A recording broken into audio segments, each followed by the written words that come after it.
Sejak weekend kemarin sampai sekarang, jagat lini masa Universe Indonesia itu rame dengan hashtag blokir Kominfo. Yang isinya, kalau kamu buka ya kamu bisa lihat sendirilah, pada rame-rame menghujat, mengata-ngatain, membuat meme tentang Kominfo. Karena banyaknya pemblokiran, baik itu aplikasi maupun website yang seharusnya secara teori itu tidak membahayakan akhlak. Misalnya porno atau judi nanti ya kita bahas yang judi. Tapi antara lain di situ ada Steam, ada Epic Game Store, ada PayPal, dan Steam of course adalah game PC ya, tempat lu beli game PC banyak di situ, termasuk Counter Strike segala macam.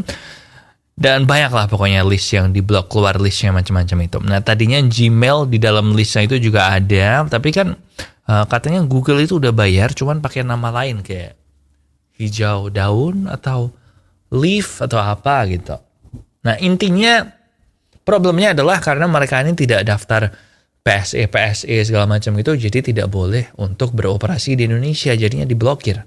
Nah jadi sebagai podcast yang membahas hal-hal yang sedang berdetak kencang di masyarakat, maka Off The Record hari ini akan membahas dan menceritakan apa itu PSE, kenapa PSE, dan apa sebenarnya isi dari kebijakan Kominfo ini. So langsung aja kita mulai, tapi bumper dulu.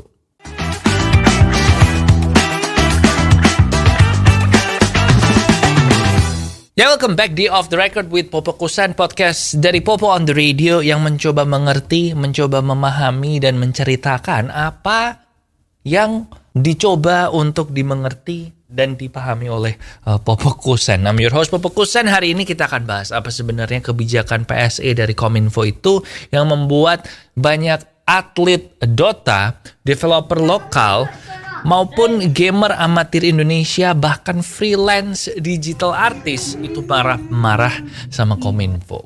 Jadi mari kita bedah.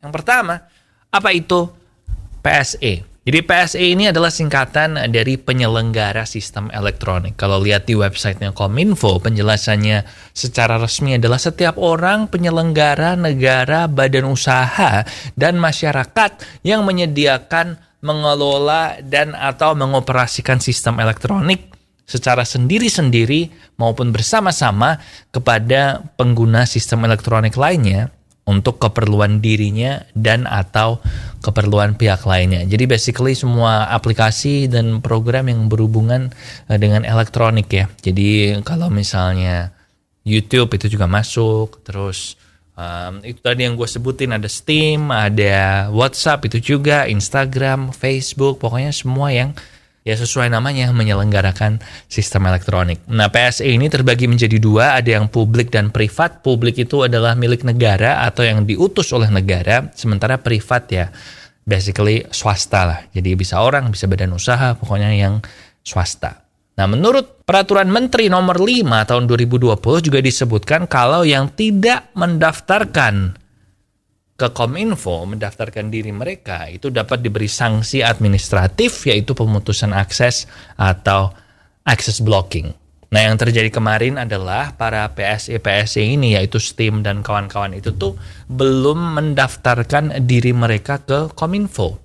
Padahal menurut Kominfo nih ya, mereka udah diberi pemberitahuan dan dikasih deadline buat pendaftaran, dan sehingga jadinya setelah deadline yang kemarin lewat tanggal 31 Juli atau 1 Agustus antara itu, maka dilakukanlah access blocking ke yang belum daftar ini. Nah Kominfo bilang sih sebenarnya pemblokirannya ini tuh nggak permanen. Kalau setelah semua yang diblokir itu mendaftarkan diri, maka aksesnya akan dibuka kembali. Dan menurut berita yang gue lihat kemarin sih memang katanya Steam sama PayPal itu juga udah mulai memproses pendaftarannya mereka sebagai PSE.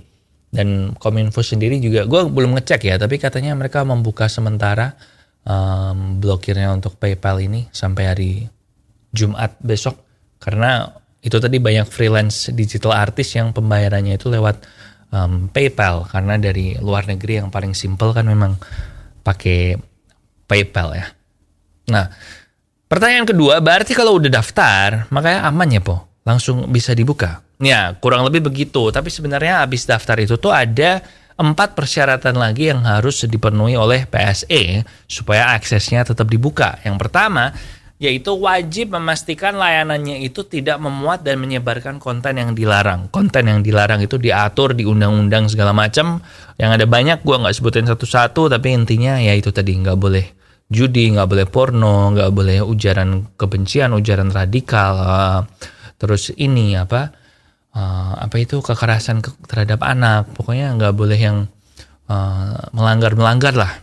Dan kedua, harus ada sarana di websitenya atau di aplikasinya itu untuk melaporkan konten yang dilarang. Jadi ketika pengguna menggunakan aplikasi atau programnya ini dan menemukan di situ ada yang, wah ini kok nggak sesuai nih, tapi kok ada, nah harus ada tombol buat melaporkan ke penyelenggaranya itu kalau ini ada konten yang dilarang di tempat lo. Jadi misalnya lo buka Steam, terus di situ ada game judi atau apa, kan itu dilarang. Jadi Steamnya itu harus menyediakan tempat buat pengguna melaporkan, ini nggak bener nih, gamenya berjudi segala macam. Dan yang ketiga, kewajiban untuk men-take down konten yang dilarang. Jadi kalau dilaporkan dan itu harus di-take down. Kalau nggak di-take down, maka bisa diblokir juga. Sementara yang terakhir, kewajiban untuk memberikan akses sistem dan data elektronik kepada Kominfo. Nah, yang terakhir ini beberapa hari sebelum Steam segala macam diblokir itu, netizen Indonesia hebohnya ke yang terakhir ini, kewajiban untuk memberi akses sistem dan data elektronik. Karena kalau ini diterapkan ke WhatsApp, berarti secara hukum si Kominfo ini bisa membaca WA-nya orang-orang. Makanya waktu kemarin itu belum diblok, banyak keluar meme macam-macam kan, yang WhatsApp orang nembak pacarnya terus ditolak, terus yang orang Kominfo ngeliatin, aduh kasihan gitu-gitulah. Nih meme-nya macam-macam ada di sini. Dan itu berkaitan dengan 4 aturan ini yang langsung tenggelam juga gara-gara Steam macam-macam itu diblokir, sehingga ya tenggelam beritanya yang ini. Nah, terus yang kabarnya situs-situs judi itu gimana? Kan sekarang udah diblokir ya akhirnya situs judinya itu. Kalau berita yang gua baca hari Rabu pagi itu harusnya udah diblokir. Dan menurut gua itu bisa diblokir karena secara teori kan dicek lagi sama Kominfo 4 hal yang gue sebutin barusan. Jadi ini berarti kan melanggar poin yang pertama, sehingga akhirnya diblokir sama Kominfo.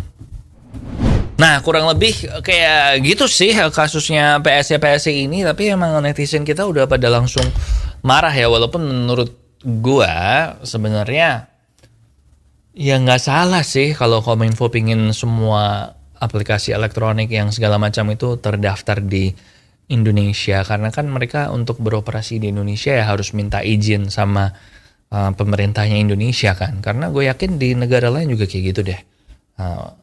Walaupun nggak 100% yakin, soalnya nggak gue cek. Cuman kalau gue boleh ngasih usul ya, mungkin cara yang lebih tidak